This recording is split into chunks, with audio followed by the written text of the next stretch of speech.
안녕하세요. 스테데듀 통계연구소 소장 이일현입니다. 이번 시간은 지난 시간 데이터 변수에 이어서 두 번째 강좌 기초통계 이론에 대해서 살펴보도록 하겠습니다. 지난 시간에 우리는 데이터와 변수라고 하는 개념에 대해서 살펴봤어요. 그래서 데이터와 변수라고 하는 개념에서 데이터는 범주형과 연속형, 명목설 등간 비율로 나눠진다 라고 해서 이러한 관계가 있다라는 것까지 살펴봤습니다. 이번 시간에는 실제 통계 분석을 하면서 나올 수 있는 중요한 개념들, 이론적인 내용들을 그래서 중요한 것들만 추려서 살펴보도록 하겠습니다. 통계학을 정의하는 방법은 굉장히 여러 가지 방법이 나올 수가 있습니다. 그 중에서 분석적인 관점에서 아주 짧게 지엽적으로 정리를 하면 계량적인 자료를 수집, 분석, 설명 및 제시하는 것과 관련한 수학의 한 분야다라고 이야기할 수가 있습니다. 여기서 계량적인 자료다라고 하는 단어가 굉장히 중요한 자료인데요. 이 계량적인 자료라고 하는 것은 뭐냐? 데이터화 할 수 있다는 얘기예요. 통계 분석을 하기 위해서는 데이터로 만들어야 돼요. 그리고 이 데이터로 만든 것을 어디에? 엑셀, SPSS 등에 입력할 수 있어야 됩니다. 즉 데이터화한 자료를 수집해서 입력을 합니다. 우리가 기본적으로 엑셀에 많이 입력하시죠. 직접 SPSS에 입력해도 상관이 없습니다. 입력해요. 그리고 SPSS를 분석하고 분석 결과를 설명하고 앞으로 어떻게 제시하는 것과 관련한 분야다. 이론적으로 이것을 증명하겠다라고 하는 것이 바로 통계학의 정의다라고 이야기할 수 있습니다. 자, 여기서 먼저 그러면 데이터화한 자료, 수집한 자료를 입력하는데 입력의 규칙에 대해서 살펴보도록 하겠습니다. 엑셀 기준으로 설명을 드리도록 할게요. 데이터는 우리가 엑셀에 입력하는 게 가장 편하니까 자, 엑셀에 입력을 하면 데이터가 엑셀 화면이 이렇게 나오겠죠.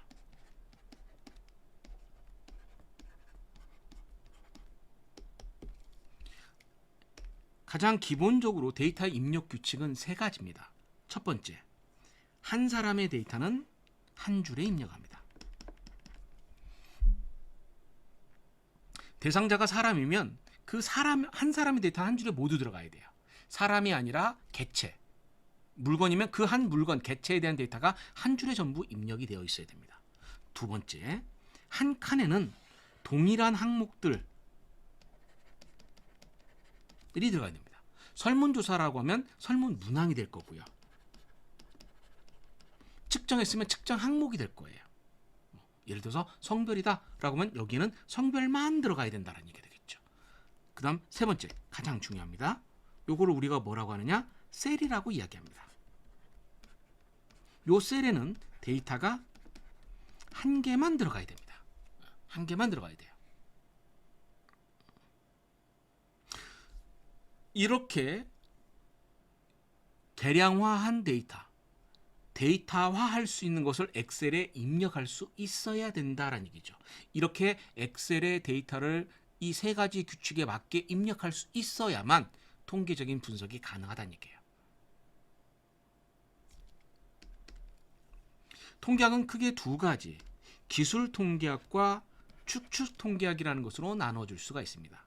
기술 통계학은 어떤 사물에 대해서 기술한다, 정리한다, 설명한다 라고 해서 다른 말로 설명 통계학이다 라고 이야기합니다. 그동안 엑셀에서 작업했던 것, 빈도 백분율 구하고 평균 표준 편차 구하고 그래픽 우려해주는 이런 작업들이 대부분 기술 통계학에 해당됩니다. 그런데 우리가 하려고 하는 것은 기술 통계학이 아니라 추측 통계학이다 라고 하는 겁니다. 그러면 추측 통계학을 알기 위해서는 모집단과 표본이라는 개념을 알아야 돼요. 모집단과 표본에 대한 개념을 알아야 되고요. 그러면 모집단과 표본은 어떻게 정의가 되느냐? 모집단은 관심의 대상이 되는 모든 개체의 관측값이나 측정값의 집합으로 정의가 되어 있어요. 말은 어려운데요. 이렇게 생각하시면 돼요. 제가 만약에 청소년들의 삶의 질에 대해서 관심이 있다.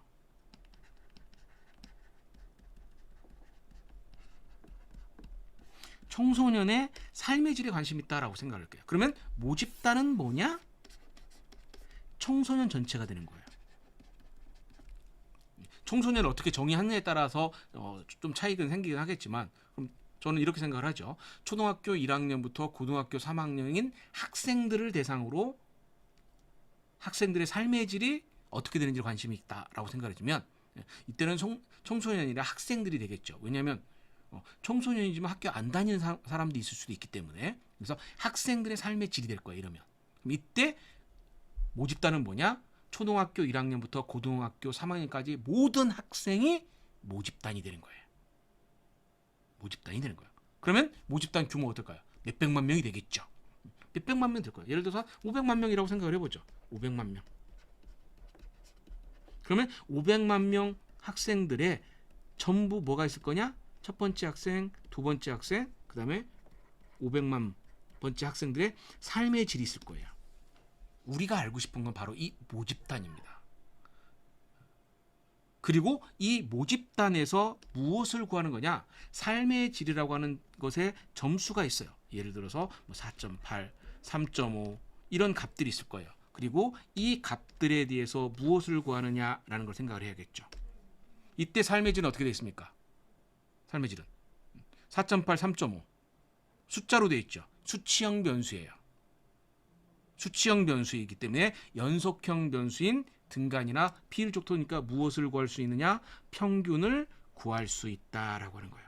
그럼 제가 알고 싶은 것은 뭐냐? 바로 이 평균 값에 대해서 알고 싶은 것이 제 목적이다라고 이야기할 수 있습니다.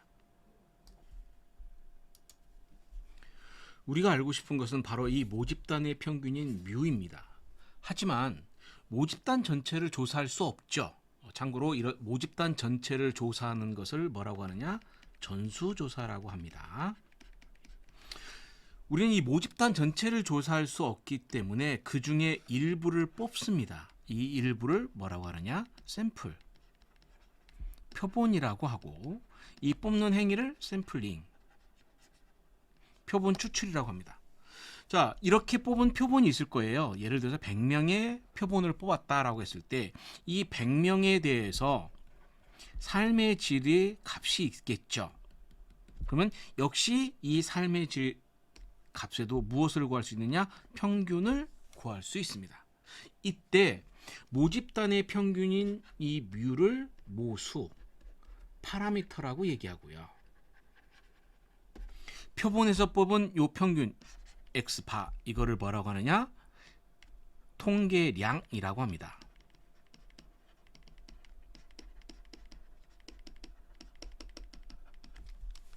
자, 그러면 우리가 가지고 있는 것은 모집단의 정보는 가지고 있지 않아요. 어떤 정보만 가지고 있느냐? 표본의 정보만 가지고 있어요. 그래서 표본에 있는 이 평균인 X바와 모집단의 평균인 이 뮤를 생각을 해야 되는데 이 두 개의 값이 같을 거냐 다를 거냐를 생각을 해봐야죠. 당연히 차이가 생기겠죠. 이런 차이를 오차라고 이야기합니다. 정확하게는 표본을 뽑았기 때문에 생긴 오차다라고 해서 표본 오차라고 이야기하죠. 자, 이때 표본에서 평균 표준매차를 구하는 이런 행위들을 우리가 뭐라고 하느냐? 기술 통계학이다 라고 이야기합니다. 즉 우리가 가지고 있는 표본의 데이터, 엑셀에 있는 데이터, SPSS에 있는 데이터로 빈도 백분율 구하고 평균 표준매차 구하고 그래프 그리는 행위들을 뭐라고 하느냐면 기술 통계학이다 라고 이야기하는 거예요. 하지만 궁극적으로 우리가 알고 싶은 거는 X바가 아니라 모집단의 평균인 뮤를 알고 싶은 게 목적입니다. 그래서 X바를 이용해서 무엇을 하느냐? 뮤를 추측하게 되겠죠. 그래서 이런 것을 우리가 뭐라고 한다? 추측 통계학이다 라고 이야기합니다. 추측 통계학이라고 하고 이렇게 추측하는 행위를 뭐라고 하느냐? 추정한다 라고 이야기하는 거예요. 이때 추정을 할 때 가장 많이 쓰는 것이 뭐냐? 바로 표본의 평균인 X바로 모집단의 평균인 뮤를 추정하게 되는 겁니다. 여기서 딱 보시면 아시겠지만 모집단에 있는 모수는 대부분 뭐냐? 그리스 로마자로 표현이 됩니다. 표본에 있는 통계량은 알파벳으로 표현이 됩니다. 그래서 책을 보다가 알파, 베타, 세타, 감마, 에타 이런 값이 나오면 뭐냐? 아, 모수이다 라고 생각하시면 돼요. 근데 이 모수는 책마다 저자마다 쓰는 것이 좀 차이가 생겨요. 그렇지만 전 세계 모든 공통적으로 사용하는 거 첫 번째 평균 뮤 x 바가 됩니다. 그리고 기호는 민의 약자로 m을 쓰고요. 표준 편차 시그마 표준 편차 시그마 s 스탠다드 디비에이션의 약자로 SD라고 사용합니다. 그 다음에 분산 시그마 제곱 S 제곱 베리언스 약자로 VAR이라고 표시를 해주고 있어요. 그래서 이 정도쯤은 기본적으로 알고 계셔야 된다라고 생각합니다. 자, 그 다음에 하나 데이터의 수. 모집단에서는 주로 라지 n을 쓰고요. 대문자 n을 쓰고 표본에서는 스몰 n을 씁니다. 표본의 수를 이렇게 표시를 하고 있습니다. 자, 그래서 다시 정리를 해보면 모집단에 있는 모수가 있어요. 우리가 알고 싶은 건 이 모수죠. 근데 이걸 모르기 때문에 샘플링을 해서 표본을 구해주고 표본에서 통계량을 가지고 무엇을 한다? 모집단의 모수를 추측을 하게 된다라고 이야기하고 있습니다. 다시 앞으로 와서 모집단에서 표본을 추출해서 정리 요약 결론까지 내리는 것을 기술 통계학이라고 한다.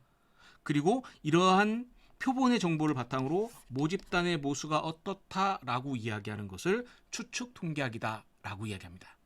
우리가 하려고 하는 것은 이제 기술 통계학이 아닌 추측 통계학이다라고 할 수 있습니다. 자, 가장 기본적인 데이터들 한번 살펴볼게요. A 집단의 데이터가 있고 B 집단의 데이터가 있어요. A 집단의 데이터가 4445666이 있습니다. 그때 가장 많이 쓰는 통계량은 평균이죠. 계산해 보면 얼마입니까? 5고요. 그 다음에 두 번째 B 집단의 평균 111599가 있을 때 여기도 평균 얼마입니까? 5죠. 자, 그러면 표본의 평균 두 집단은 평균이 같죠. 평균이 같아요. 그러면 우리는 무엇을 생각을 하냐면 두 집단의 평균이 같기 때문에 두 집단은 서로 같은 집단이다라고 생각을 합니다. 그렇지만 실제로 보면 어떻습니까? 같지 않죠. 전혀 달라요. 이런 차이가 있어요. 이런 차이가 있는데 그 차이가 있을 때 첫 번째 생각하는 것이 뭐냐면 중위수라는 것이 있습니다. 중앙값이다라고 하는 것이 있는데요. 주로 x tilde 이렇게 표시합니다. 평균은 x 바로 표시하고 우리가 통계에서 가장 많이 사용하는 통계량은 뭐니 해도 평균이라고 하는 겁니다. 그런데 평균에는 결정적으로 두 가지 문제가 있어요. 첫 번째 문제는 뭐냐? 이상값이라고 하는 것이 있습니다. 아웃라이어. 만약에 데이터가 4445666 있는데 하나의 값이 100이 나왔다. 이런 값이 이상값이 돼요. 그러면 이런 100이라는 값이 있으면 어떤 문제가 생기느냐? 이 8개 데이터의 평균이 어떻게 될까요? 요 100이라는 값이 없으면 평균은 5라고 나올 거고 이 5라고 하는 것은 A 집단을 대표하는 값으로 타당하게 나올 거예요. 그런데 100이라고 나오면 문제가 발생이 됩니다. 그럼 계산하면 뭐냐면 135가 되거든요. 그럼 8이면 대충 16.8 정도 되네요. 그럼 평균이 얼마가 되냐? 16.8, 16.9 정도 나오거든요. 자, 문제가 생기죠. 대부분의 데이터는 4445666인데 하나의 값 때문에 평균 값이 어떻게 됩니까? 굉장히 큰 값이 나오겠죠. 이상값이 있으면 평균의 의미가 없어요. 그래서 나온 통계량이 있는데 그 통계량이 뭐냐? 바로 중위수라고 하는 값이에요. 중위수는 데이터의 크기 순으로 나열했을 때 정 가운데 있는 값이 중위수가 됩니다. 그래서 첫 번째 A 집단의 중위수는 5가 돼요. 두 번째 여기에서도 중위수가 얼마가 되냐? 5가 되는 거죠. 자, 그런데 100이라는 값이 있으면 어떨까요? 데이터의 개수가 홀수개가 있으면 7개가 있으면 정 가운데 위치하고 있는 값이 중위수가 돼요. 그런데 짝수개가 있으면 어떻게 되냐? 짝수개가 있으면 좀 달라져요. 어떻게 달라지냐? 만약에 데이터 여기 없다고 칠게요. 그러면 이렇게 6개만 있을 때 정 가운데는 여기죠. 근데 여기는 값이 없잖아요. 그럼 뭐냐? 4와 5의 평균 4.5가 중위수가 되는 거예요. 만약에 여기서 또 하나 데이터가 100이 있었다라고 생각을 해주면 100이 있었다 생각하면 데이터의 정 가운데 있는 것은 여기죠. 그럼 중위수가 얼마입니까? 5.5가 돼요. 즉 중위수라고 하는 것은 여기서 보듯이 알 수 있는 것이 어떤 특성을 가지고 있느냐, 이상값의 영향을 받지 않습니다. 이상값의 영향을 받지 않아요. 평균은 데이터가 이상값이 있을 때는 평균의 의미가 없어요. 그러나 데이터가 균등한 데이터가 있을 때는 평균의 의미가 굉장히 큽니다. 그래서 우리는 모집단의 평균인 뮤를 추정하는데 표본의 평균 x바를 이용을 해서 추정하는 이런 것을 우리가 뭐라고 하냐? 모수검정이다라고 얘기합니다. 모수검정. 모수검정의 대표적인 분석이 t-테스트, 아노바, 회귀분석, 이런 분석 기법들을 모수검정이라고 하는 거예요. 그런데 이상값이 있으면 평균을 못 구하죠. 그러니까 뭘 구합니까? 중위수를 구합니다. 그럼 중위수를 이용해서는 평균을 추정하냐? 아니죠. 왜? 표본의 평균으로 모집단의 평균을 추정을 하지만 중위수를 가지고 평균 추정하는 건 조금 문제가 있잖아요. 자, 이럴 때 중위수를 이용할 때는 모집단의 모수가 아닌 걸 검정한다라고 해서 이때 이걸 뭐라고 하느냐? 비모수 검정이다 라고 얘기합니다. 그래서 비모수 검정에서는 평균을 사용하지 않는 거예요. 평균을 사용하지 않습니다. 뭐 분석 기법에 따라 좀 차이가 생기겠지만 일반적으로는 매니튜니, 크루스칼 왈리스 등의 비모수 검정에서는 순이라는 걸 이용을 하죠. 그런데 우리가 사용할 때는 중위수라는 것을 이용해주면 도움이 된다라고 하는 겁니다. 자, 그럼 다시 살펴보면 A집단의 평균은 5, 중위수는 5예요. 평균과 중위수가 같죠. B집단의 평균은 5, 중위수도 5예요. 평균과 중위수가 같죠. 중위수는 데이터가 이상값이 있을 때, 주로 이상값은 어떻게 되냐면 데이터가 있으면 한쪽으로 치우쳐져 있는 데이터가 있어요. 이상값이 이렇게 한쪽으로 치우쳐집니다. 그러면 평균은 원래 평균은 여기에 되지만 이상값 때문에 이쪽으로 변화가 됩니다. 하지만 중위수는 평균이 여기였을 때 이상값이 있다 하더라도 중위수는 이 정도밖에 이동이 안 되죠. 그럼 어떻게 됩니까? 이상값의 영향을 덜 받는 게 중위수가 되는 거예요. 그래서 이런 것을 우리가 뭐라고 하냐? 이상값의 영향을 덜 받는 통계량이다라고 해서 로버스트하다라고 얘기합니다. 로버스트라는 영어 단어가 강건한이라는 얘기죠. 이상값의 영향을 잘 받지 않는 강건한 통계량이 중위수다라고 이야기하는 겁니다. 그런데 이 이상값이 한쪽이 아니라 양쪽에 있는 경우를 생각해 볼게요. 그러면 여기 하나만 있을 때는 평균이 이쪽으로 이동이 되죠. 그러나 다시 이상값이 다시 원위치 돌아오게 돼요. 극히 드물긴 하겠지만 이런 문제가 있을 수 있어요. 그래서 중위수만으로도 이 데이터를 제대로 표현하는데 문제가 생기는 겁니다. 그래서 새로운 통계량 하나 더 만들었습니다. 그게 뭐냐? 바로 표준 편차라고 하는 겁니다. 자, 표준 편차에서 중요한 단어가 편차라는 단어예요. 편차는 데이터에서 평균을 뺀 거예요. 데이터에서 평균을 뺀 거예요. 여기서 표준이라는 단어가 붙죠. 그럼 뭐냐? 편차들의 평균이다라고 생각하시면 됩니다. 자, 그럼 생각을 해볼게요. 데이터에서 평균을 빼줘요.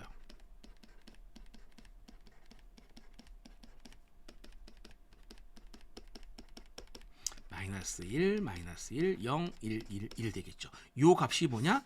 이 값이 편차들이에요. 그럼 표준 편차는 뭐냐? 이 편차들의 평균이에요.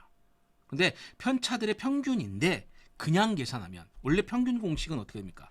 데이터들을 전부 더해서 데이터 수 n으로 나눠준 거죠. 그러면 편차들은 지금 데이터에서 평균을 뺀 것들을 전부 더해볼게요. 그러면 얘를 전부 더하면 얼마 나와요? 0이죠? 0입니다.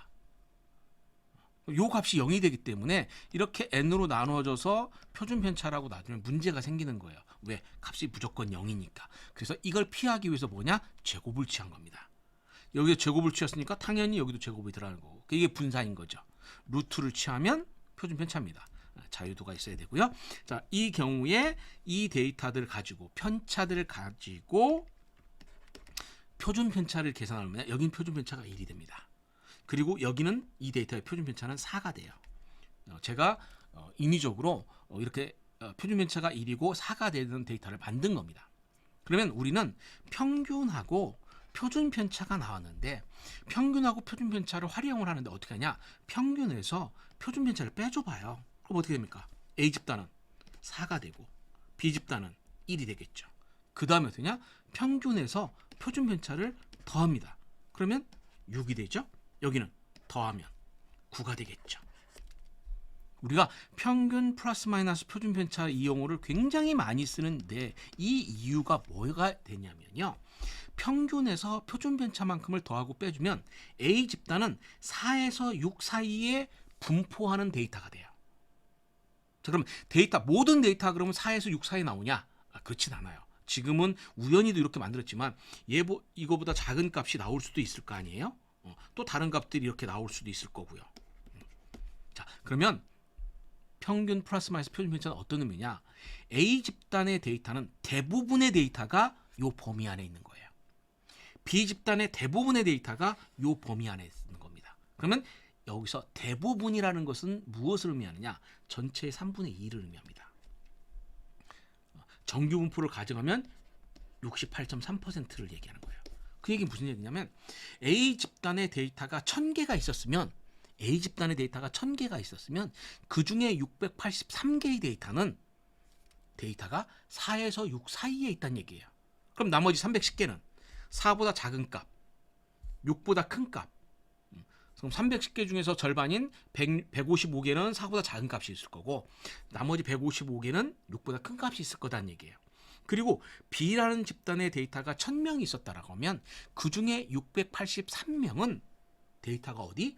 1에서 9 사이에 분포한다라고 하는 것을 의미하는 겁니다. 그래서 평균하고 표준 편차 이렇게 쓰는 겁니다. 자, 그럼 여기서 중요한 단어가 하나 나옵니다. 어떤 단어냐? 정규 분포. 통계학에서 굉장히 중요한 단어가 이 정규 분포라고 하는 겁니다. 자, 그러면 이제 정규 분포에 대해서 한번 알아보도록 하겠습니다. 정규 분포라고 하는 것은 어떤 거냐면 약 300년 전 영국의 자연학자들에 의해서 이 현상이 발견이 됐어요. 제가 극단적인 예를 하나 들어볼까요? 어떤 거냐면 느티나무가요. 3,000그루의 느티나무가 있었어요. 이 느티나무들의 뭐랬냐? 밑둥의 둘레를 측정을 한 거죠. 172cm, 165cm, 183cm. 그러면 데이터를 모아놓으면 어떤 형태가 될 거냐? 3,000그루의 느티나무를 조사했더니 거기에 밑둥의 둘레가 172, 165, 183cm인 데이터들이 있었다는 얘기죠. 그리고 얘네들은 숫자로 되어 있죠? 연속형 변수예요. 등간이나 비율 척도입니다. 등간이나 비율 척도니까 평균 표준 편차를 구하고 그래프를 그릴 때는 원 그래프, 막대 그래프, 꺾은선 그래프를 그린다라고 했어요. 자, 그럼 여기서 막대 그래프를 한번 생각해 볼게요. 막대 그래프를 그리는데 어떻게 생각하냐면 160cm인 나무들이 몇 그루 있는가 봤더니 160cm인 나무가 2그루 있었더래요. 마찬가지로 161cm 나무가 있을 거 아니에요. 161cm 나무가 봤더니 4그루가 있었대요. 162cm 나무가 있었더니 이렇게 있더래요. 그럼 이런 식으로 계속 그래프를 그려보는 거예요. 그려봤더니 이런 모양이 나오더래요. 이런 모양이. 그러면 이 막대를 전부 더하면 어떻게 됐어요? 3,000그루가 되겠죠. 근데 여기서 뭐를 하느냐? 백분율을 계산합니다. 정확하게는 확률인데 이해하기 쉽게 백분율을 계산. 즉 160cm 나무가 퍼센트로 얼마가 되느냐라는 거죠. 그리고 나서 이 백분율을 각각을 구해서 그것들을 그래프를 이렇게 부드럽게 그렸던 거예요. 그랬더니 그래프가 이런 모양이 나오더래요. 여기는 아래는 백분율, 정확하게는 확률. 백분율이니까 이 아래를 전부 더하면 100%가 되겠죠. 100%가 되는데 여기서 재미난 성질이 두 가지를 찾았습니다. 첫 번째, 평균이 170cm인데요.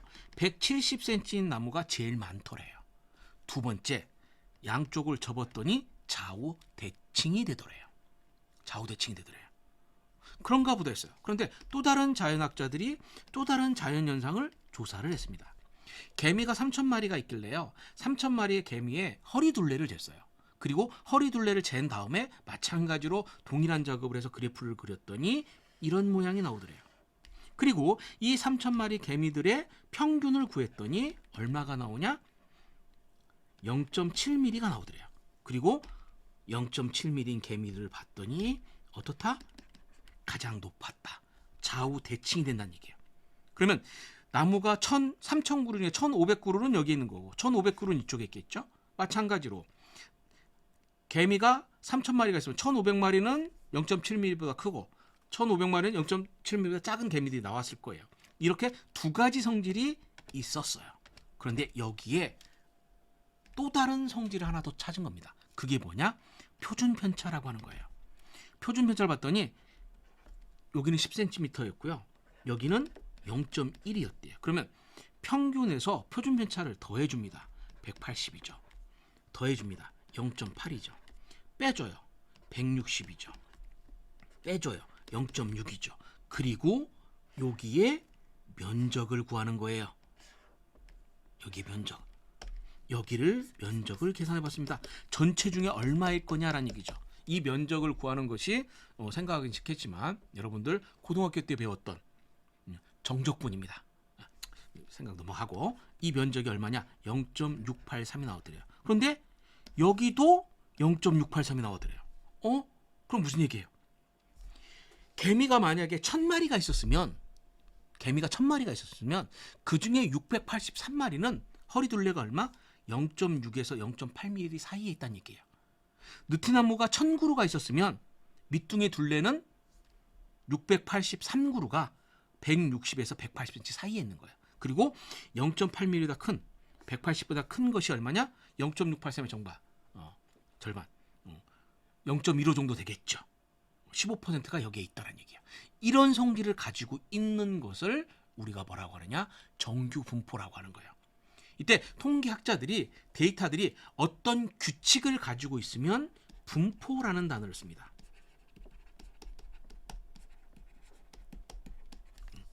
여기는 세 가지 성질을 가지고 있죠. 평균에서 제일 높다. 좌우 대칭이다. 평균에서 플러스 마이너스 표준 편차를 해주면 0.683이 나온다. 좀 더 하면 평균에서 표준 편차를 2배만큼 해주면 얼마야? 대충 0.96이 나옵니다.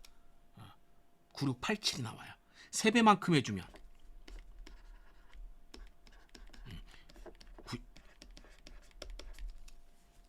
99% 정도 나옵니다. 이런 이야기가 나오는 거예요.